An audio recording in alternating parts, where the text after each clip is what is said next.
প্রিয় সুধী, যে যেখান থেকে দেখছেন প্রীতি ও শুভেচ্ছা জানাচ্ছি। আজকে 5 ডিসেম্বর, বিজয়ের মাসের 5 দিন। আজকে এই বিজয়ের মাসটি বিজয়ের মাস থাকবে নাকি অন্য কোনো অভিযুক্ত হবে, সেটা কিন্তু ইতিহাসের একটা সন্ধিক্ষণে আমরা দাঁড়িয়ে আছি। 1971 সালে মহান মুক্তিযুদ্ধের শেষ প্রান্তে এসে এই 5 ডিসেম্বর 6 ডিসেম্বর বাংলাদেশের ইতিহাসে খুবই গুরুত্বপূর্ণ দিন। এই 5 ডিসেম্বর থেকে 6 ডিসেম্বর 7 ডিসেম্বরের ভিতরে অনেক রাষ্ট্র বাংলাদেশকে একটি স্বাধীন রাষ্ট্র হিসেবে স্বীকৃতি দেয়। 6 ডিসেম্বর ভারতীয় সেনাবাহিনী বাংলাদেশের মুক্তিবাহিনীর সাথে সরাসরি যুদ্ধে অংশগ্রহণ করে। তার ফলশ্রুতিতে মাত্র 10 দিনের যুদ্ধেই পাকিস্তান বাহিনী 93,000 সেনাবাহিনী নিয়ে, রাজাকার বাহিনী নিয়ে, আল বদর বাহিনী নিয়ে, আল শামস বাহিনী নিয়ে, জামাতে ইসলামী, নিজামে ইসলামী এবং মুসলিম লীগকে নিয়ে তারা কিন্তু রেসকোর্সের সাওরওয়ার্দী উদ্যানে আত্মসমর্পণ করে। সেদিন থেকে লাল সবুজের পতাকা বাংলাদেশের পতাকা হয়, আমার সোনার বাংলা আমাদের জাতীয় সঙ্গীত হয়। মহান স্বাধীনতার এই সূতিকাগার সাওরওয়ার্দী উদ্যান থেকে সেদিন পরাজয় রচিত হয়েছিল এই পাকিস্তানির দোসর বাহিনীদের।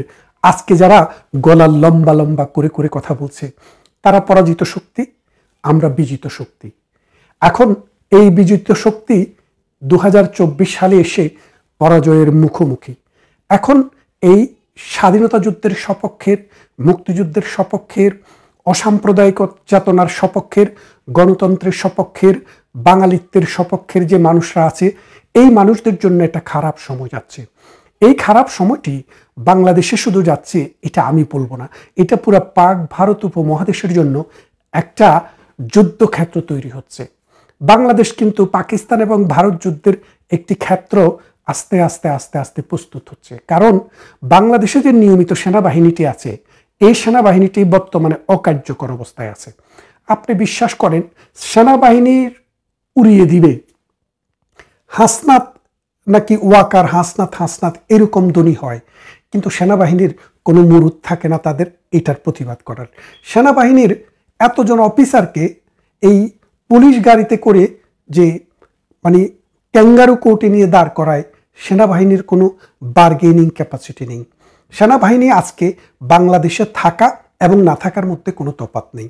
বাংলাদেশে সেনাবাহিনী ডিপ্লয় আছে, কিন্তু তারপরেও হত্যা, ধর্ষণ, লুণ্ঠন, রাহাজানি এবং দখলবাজি, চাঁদাবাজি দেদারচে চলছে। তার মানেটা কি দাঁড়াচ্ছে? বাংলাদেশে যে সেনাবাহিনীটি আছে, সেই সেনাবাহিনীটি এখন কার্যকর কোনো সেনাবাহিনী হিসেবে নেই। এই সেনাবাহিনীর ভিতরে পাকিস্তানের চররা আসছে, পাকিস্তানের উপসেনাপ্রধান এসছে, পাকিস্তানের নৌবাহিনী, বিমান বাহিনী এবং পুলিশ প্রধানরা আসছে। এসে এখানে বসে সেনানিবাসে বসে তারা সলা পরামর্শ করছে জামাতে ইসলামীর সাথে এবং ডক্টর ইউনূসের সাথে লিয়াজু করে বাংলাদেশের সেনাবাহিনীর যেই সব জায়গাগুলো খুবই ইম্পর্টেন্ট, সেই সব জায়গা আমরা শুনেছি তারা টেকনিক্যালি দখলে নিয়েছে, অথবা তাদের পছন্দ মতো। অর্থাৎ বাংলাদেশ যখন যে সেনাবাহিনীটি আছে, এই সেনাবাহিনীটি কিন্তু বেশিরভাগ গড়ে উঠেছিল আওয়ামী লীগের সময়। তো আওয়ামী লীগের সময়ে আপনারা একটা শোরগোল শুনেছিলেন যে আওয়ামী লীগ না হলে কাউকে সেনাবাহিনীতে নেওয়া হয় না। এখন দেখেন সেনাবাহিনীর ভিতরে বড় বড় অনেক অফিসার আছে যারা জামাতের পদলেহন করে। তাহলে এরা কোত্থেকে এসছে? এরা জন্মগতভাবেই জামাত ছিল। প্রধানমন্ত্রী শেখ হাসিনা, জননেত্রী শেখ হাসিনা কিন্তু একটা কথা বলেছিলেন যে আওয়ামী লীগ, বিএনপি, জামাত বুঝি না। যোগ্যতর মানুষ যারা যোগ্যতার ভিত্তিতে সেনাবাহিনীতে, বিমান বাহিনীতে বা নৌবাহিনীতে জায়গা পাবে, তাদেরকে আইন মোতাবেক জায়গা দিতে হবে। তার মানে তিনি ছাত্রলীগ, যুবলীগ আর আওয়ামী লীগ চিন্তা ভাবনা করেননি। যদি করতেন, আজকে আর্মির ভিতরে আওয়ামী লীগ ছাড়া কোনো লোক পাওয়া যেত না, প্রশাসনে আওয়ামী লীগ ছাড়া কোনো লোক পাওয়া যেত না। আপনি চিন্তা করেন মঈনুদ্দিন ফখরুদ্দিনের 2 বছর, এই ইউনূসের 1.5 বছর, 1 বছর, 3 বছর, শেখ হাসিনার 17 বছর, 20 বছর। বাংলাদেশের মানুষ চাকরি করে কত বছর? 20 বছর থেকে 22 বছরের পরে বাংলাদেশ সেনাবাহিনীতে কোনো লোকে থাকে না। তার মানে দেখেন যে আসলে শেখ হাসিনা এটা করেনি। এখন এই শেখ হাসিনার এই সরলতার সুযোগ নিয়ে, দেশপ্রেমের সুযোগ নিয়ে, আইনের শাসনের সুযোগ নিয়ে এবং রুল অফ ল এর প্রতি যে তার শ্রদ্ধা এবং যার যার যোগ্যতা অনুসারে যে চাকরি পাওয়া, যোগ্যতা অনুসারে জায়গা পাওয়া, সেটা যে তার নীতি, সেই নীতিটাই আজকে তার জন্য কাল হয়েছে। আজকে সেনাবাহিনীর ভিতরে এইসব পাকিস্তানি চর শক্ত হয়ে বসেছে এবং তারা রেগুলার পাকিস্তানকে খবরাখবর দিচ্ছে। আপনারা জানেন যে পিলখানা হত্যাকাণ্ড নিয়ে সেনাবাহিনী যে কথা বলেছে, এটার ধারে কাছেও কিন্তু সরকার নেই, কিন্তু সেনাবাহিনী কিছু করতে পারছে না। সেনাবাহিনীর সাথে পরামর্শ না করেই আমাদের নিরাপত্তা উপদেষ্টা খলিলকে আমেরিকা থেকে উড়িয়ে এনে বসানো হয়েছে। তার মানেটা কি? বাংলাদেশ সেনাবাহিনী এখন আর বাংলাদেশের সার্বভৌম রাষ্ট্রের সেনাবাহিনী হিসেবে নেই। এটাতে এখন পাকিস্তানি চরেরা গিজগিজ গিজগিজ করছে এবং তারা রেকি করছে বাংলাদেশের সাথে ভারতের যে 4000 বর্গ কিলোমিটার যে জায়গা, আমাদের যে সীমান্ত রয়েছে, এই 4000 কিলোমিটার জুড়ে এখন কিন্তু রেকির কাজ চলছে। কারা রেকি করছে? পাকিস্তানি বাহিনী রেকি করছে, তাদের দোসররা রেকি করছে। জামায়াতের অনেক নেতা এটার সাথে জড়িত রয়েছে এবং উগ্র মৌলবাদীদের এখানে অনেকে রয়েছে। জৈশে মোহাম্মদী, লস্করে তৈয়বা, তেহরিকে তালেবান, এরাও কিন্তু বাংলাদেশের ভিতরে এসে এই কাজকর্ম চালাচ্ছে। এখন ভারত কি করবে?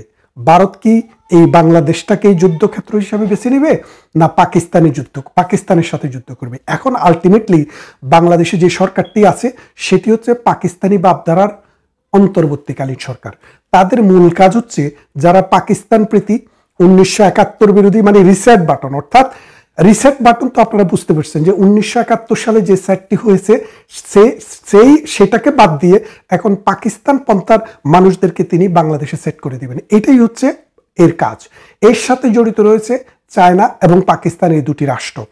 আপনারা জানেন চায়না থেকে অসংখ্য মানুষ এখানে এসে এই ব্যবসা বাণিজ্য করছে। সাম্প্রতিক একটি মামলা আমার কাছে এসছে যে চায়নার 2 জন এই ব্যবসায়ী বাংলাদেশে আসার পর তারা এক ধরনের ডিভাইস নিয়ে এসছে যে একটা মোবাইলের মধ্যে 30টা, একটা ডিভাইসের মধ্যে 30টা মোবাইল নাম্বার সেট করা যায়।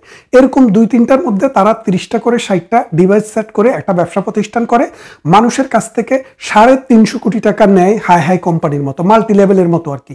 নেওয়ার পরে তাদের বিরুদ্ধে গোয়েন্দারা কিন্তু আবিষ্কার করে যে এরা কারা এবং পায় যে মানুষের কাছ থেকে 350 কোটি টাকা নিয়ে গেছে। পরবর্তীতে এটা আপনার এই বনানী থানাতে মামলাটি যাওয়ার পরে তারা 200 কোটি টাকা দিয়ে তারা ছেড়ে নিয়ে চলে যায়। তাহলে বাংলাদেশ থেকে নিয়ে গেল 350 কোটি টাকা আর ঘুষ দিল মাত্র 2 কোটি টাকা। এইভাবে বাংলাদেশ এখন চলছে। এই পাকিস্তানি চাইনিজ গোয়েন্দাদের এখানে গিজগিজ অবস্থায় ভারতের সীমানা এখন কিন্তু অরক্ষিত হয়ে গেছে। অর্থাৎ এই ভারতের সমস্ত সীমানাটা দিয়ে পাকিস্তান বাহিনী তৈরি করছে। চাইনিজ এবং পাকিস্তান মিলে বাংলাদেশের জামাতকে, ওই যে 7 সিস্টারকে অশান্ত করার জন্য চেষ্টা এখন শুরু হয়ে গেছে। এখন এই চেষ্টার অংশ হিসেবে তারা বাংলাদেশ সেনাবাহিনীটি যদি থাকে, দেশপ্রেমিক সেনাবাহিনী, এটা দিয়ে পারবে না। সেই জন্য আগামী 1-1.5 বছরের মধ্যে বাংলাদেশের সমস্ত সেনাবাহিনীকে অবসর দেওয়া হবে অথবা এই সেনাবাহিনীটি ভেঙে দেওয়া হবে। ভেঙে দিয়ে পাকিস্তানের মনোনীত, জামাতে ইসলামীর মনোনীত সেনাবাহিনী দিয়ে বাংলাদেশের সেনাবাহিনীটি পুনর্গঠন হবে। সেই পুনর্গঠিত সেনাবাহিনী এটা হবে ভারত বিরোধী একটা শক্তি এবং তাদের মূল কাজই হবে যেই কোনোভাবেই হোক ভারতকে অশান্ত করা, ভারতের সামরিক ব্যয় বাড়িয়ে দেওয়া এবং ভারতের যে 7 সিস্টারে যেসব বিদ্রোহীরা আছে তাদের সাথে যোগসূত্র স্থাপন করা। এইভাবে যদি চলতে থাকে বাংলাদেশ কিন্তু একটি প্রক্সি ওয়ারের দিকে যাচ্ছে। এই প্রক্সি ওয়ারের 2টি পক্ষ, একটি হবে ভারত আর একটি হবে পাকিস্তান। বাংলাদেশ হবে কি দাবার গুটি। এই বাংলাদেশ দাবার গুটি হয়ে যুদ্ধ অবস্থা বিরাজ করবে। ঢাকা, চিটাগং, রাজশাহী, খুলনা, বড় বড় শহরগুলোতে তখন হয় পাকিস্তান বোমা বর্ষণ করবে, না হয় ইন্ডিয়া বোমা বর্ষণ করবে। মাঝখান দিয়ে এই সোনার বাংলাটি গেরিলা যুদ্ধের ক্ষেত্র তৈরি হবে। এই গেরিলা যুদ্ধে কে জিতবে কে হারবে সেটা কিন্তু বড় কথা নয়, সেটা আমরা জানি না, আপনারাও জানেন না। কিন্তু এই গেরিলা যুদ্ধে হেরে যাবে বাংলাদেশ। এই বাংলাদেশটি একটি গৃহযুদ্ধকে অ্যাফোর্ড করতে পারবে না। কেন পারবে না? দেখেন, বাংলাদেশের মানুষ 18 কোটি, অল্প একটু জায়গায় এই 18 কোটি মানুষের বসবাস। যখন কোনো দেশে যুদ্ধ হয় সেই দেশের মানুষকে পৃথিবীর কোনো দেশ কিন্তু তার দেশে নিতে চায় না। তখন কি হবে? ইউরোপ, আমেরিকার দরজা চিরতরে বাংলাদেশের জন্য বন্ধ হয়ে যাবে। অস্ট্রেলিয়া, কানাডা, নিউজিল্যান্ড তারাও সেই দরজাটি বন্ধ করে দিবে। তাহলে আমাদের মেধা বাইরে গিয়ে যে আরো উন্নত হয়ে আসবে, দেশকে সার্ভ করবে, আমরা যদি আজকে যদি আমাদের সমাজের দিকে দেখি, আমার গ্রাম আপনার গ্রাম, যেগুলো গ্রাম সেখানে যারা দেখেন এই সমাজটা টিকে আছে 60% বিদেশি টাকার উপরে, অর্থাৎ সৌদি আরব, বাহরাইন, কুয়েত, কাতার, ওমান, এইরকমভাবে মিডল ইস্টে লক্ষ লক্ষ মানুষ এই সমাজটাকে টিকিয়ে রেখেছে। একটি যুদ্ধ যখন শুরু হবে, সেই যুদ্ধকালীন সময়ে কোনো দেশ এই যুদ্ধ চলা রাষ্ট্রের সাথে কিন্তু তারা কিন্তু শ্রমিক বিনিময় করে না। তাহলে বাংলাদেশে কলাপস করবে। এই কলাপসের ফলে কার লাভ হবে কার ক্ষতি হবে জানি না, কিন্তু বাংলার যে হাজার বছরের যে সমাজ ব্যবস্থা, এই সমাজ ব্যবস্থাটি মুখ থুবড়ে পড়বে। এখন ইখতিয়ার উদ্দিন আর বখতিয়ার খিলজিদের দিন এখন নেই। এখন মানুষের যে আধুনিক জীবন, মানুষের যে এই ইন্টারনেট, কম্পিউটার, মোবাইল ফোন, এই বিষয়গুলো মানুষের জীবনের অনুষঙ্গ। এই জিনিসগুলো চালানোর পয়সাও মানুষের হাতে থাকবে না। পাকিস্তান এমন একটি রাষ্ট্র যার দেওয়ারও কোনো ক্ষমতা নেই। চায়না এমন একটি রাষ্ট্র, তারা কাউকে দেয় না, শুধু নেয়, ঋণ দেয়, ঋণ দিয়ে দেশটি সুদ্ধা গিলে ফেলে। কিন্তু ব্রিটেন, আমেরিকা, ইউরোপ তারা ঋণ দেয়, উন্নত করে, নিয়েও যায়, কিন্তু যা নেয় তার চেয়ে বেশি তারা দেয়।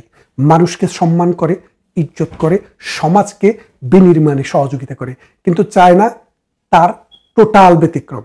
চায়না যে দেশে গিয়েছে সেই দেশ ধ্বংস হয়ে গিয়েছে। আর আমেরিকা যদি কারো প্রতি কুনজর দেয়, সেই কুনজর এমন এক অবস্থা, রূপ গুণ সব জুড়ে পড়ে যায়। বাংলাদেশকে আজকে আমেরিকা, চায়না, পাকিস্তান মিলে এমন একটি জায়গায় নিয়ে গেছে, বাংলাদেশের মানুষ কিন্তু সেটা কল্পনাও করতে পারছে না। এই যে মুনাফেক ইউনুসকে বসিয়েছে, আপনারা জানেন পলাশীর প্রান্তরে নবাব সিরাজউদ্দৌলার কাছের মানুষ ছিল মীর জাফর আলী খান। সেই মীর জাফরের চাতুর্য, সেই মীর জাফরের বিশ্বাসঘাতকতায় 190 বছর বাংলার স্বাধীনতা সূর্য যেভাবে অস্তমিত হয়ে গিয়েছিল, বাংলা যেভাবে মাৎসন্যায় পরিণত হয়েছিল, সেই বাংলা এখন এই 53 বছর পর স্বাধীনতার ঠিক আরেকজন মীর জাফরকে বাঙালি খুঁজে পেয়েছে। এই মীর জাফরও এই দেশটিকে একটি যুদ্ধক্ষেত্র বানিয়েই ছাড়বে। আসুন আমরা প্রতিরোধ করি। আমার সোনার বাংলা, এই দেশকে আমরা সত্যিকারের বাংলাদেশ বানাই এবং স্বাধীনতার মন্ত্রে যারা জীবন দিয়েছিল তাদের প্রতি শ্রদ্ধা রেখে এই দেশটার পাশে এসে দাঁড়াই। ভারত যদি এখন থেকেই যদি উদ্যোগী না হয়, ভারত যদি এখন থেকে এখানে যুদ্ধ বন্ধের চেষ্টা না করে, বিশ্ব শক্তিকে সাথে নিয়ে যদি এই জায়গাটি, এই পাকিস্তানের এই অবাধ বিচরণকে যদি বন্ধ না করে, তাহলে ভারতের জন্য কিন্তু করুণ পরিণতি সামনে ধেয়ে আসছে। আসুন ভারত, আমেরিকা, পাকিস্তান, বাংলাদেশ অথবা চায়না, সবার শুভবুদ্ধির উদয় হোক এবং